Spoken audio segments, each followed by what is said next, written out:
Thanks, Charlie. Hey, Renegades, it's Sean Smith. We don't have a Predators game to talk about right now, but we do have a few things to talk about as we sit in the middle of this All-Star break.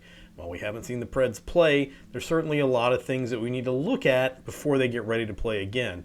And here's the biggest thing. Now, look, I'm not going to sit here and take credit for this because this wasn't anything I came up with. It wasn't research I did. But over at A to Z Sports, where I write with a guy, maybe you've heard of him, named Alex Doherty. I think Alex is a phenomenal Preds writer, and he came up with this information today. Now, he tweeted it. It's out there. It's public. If you want to follow Alex, that is at AlexDoherty1. That's Doherty spelled Daugherty, and then the number 1 after that. You can follow him on Twitter. If you want to see this, check it out. Look it up. If you don't already follow him, you should follow him. He's got a good giveaway going on right now, too.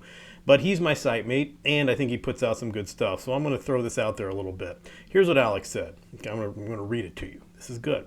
So the Preds have 54 points at the All-Star break. By most predictions, they'll need at least 98 points total to make the playoffs. That's 44 points in their final 34 games. Now, he's given a few scenarios where this could happen. 22 wins, 12 losses. Straight up, that gets them the points they would need according to all of the models and predictions. 21 wins, 11 losses, 2 ties. Losses in overtime, I guess you could say. That's really what that is.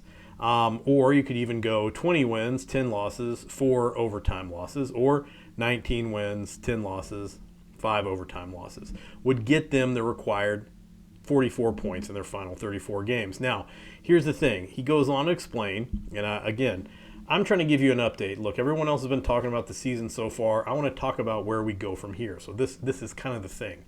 The good news is the Preds have been on a pace like that recently. He says here, look, the Preds, this is after their last game, are now 12-6-2 in their last 20 games. That's 26 points and 40 points possible. If you spread that out over a regular 82 season game, that would be 106 points on the season. So they're definitely playing the way they need to get the points they need in order to make the playoffs. And of those 12 wins that we just talked about, 7 were over teams with better current odds to make the playoffs. Edmonton, Carolina, Washington, Calgary, Los Angeles, Winnipeg, and New Jersey.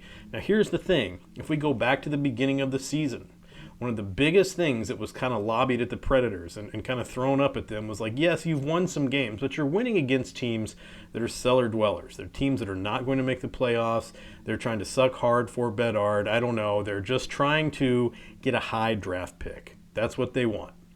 Now, the problem was they weren't winning games against teams that were headed to the playoffs. I even put an article about this out on A to Z Sports not too long ago. Look, if the Predators want to make a statement and say that they're going to be a team that can make it to the playoffs, and then once they're there, do more than get booted in the first round, which has become the trend recently, they're going to have to put up some wins against teams that, quite frankly, they would see in the playoffs. Now, that was with the last 3 games for the All-Star break, and they did that. They won those 3 games. They made a big statement. So as it stands, they're on pace. They're on track. They're winning at a rate or getting points at a rate that would allow them, if everything works out right, to get into the playoffs. Now, Alex points out, too, that the most crucial part of the schedule that's left is going to be the final 16 games of the season because all but 2 games against teams with better playoff odds, again, as of today, with the only exception being the Buffalo Sabres, who recently beat the Preds, if you remember that, and, of course, they also have to play the St. Louis Blues, which was, of course, the loss that kind of pushed them into having that team meeting that seems to have turned things around. The reason I bring this up is that should give you an idea of where the Preds need to go.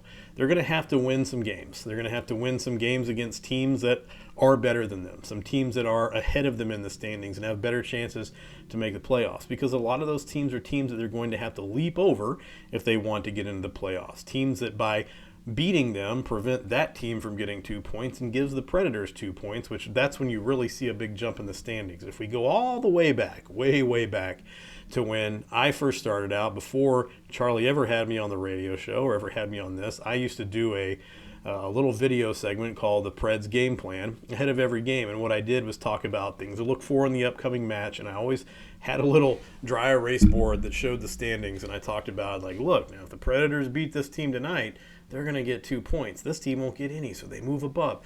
That's how Charlie found me. That's why we're where we are now. So I thought it would be nice to go back and do that a little bit, but Alex really kind of helped me out by doing some great research. So in the middle of the season, I know we're a little more than halfway through, but realistically speaking, we're at the All-Star break. In the middle of the All-Star break, that's where the Preds are. They're surging.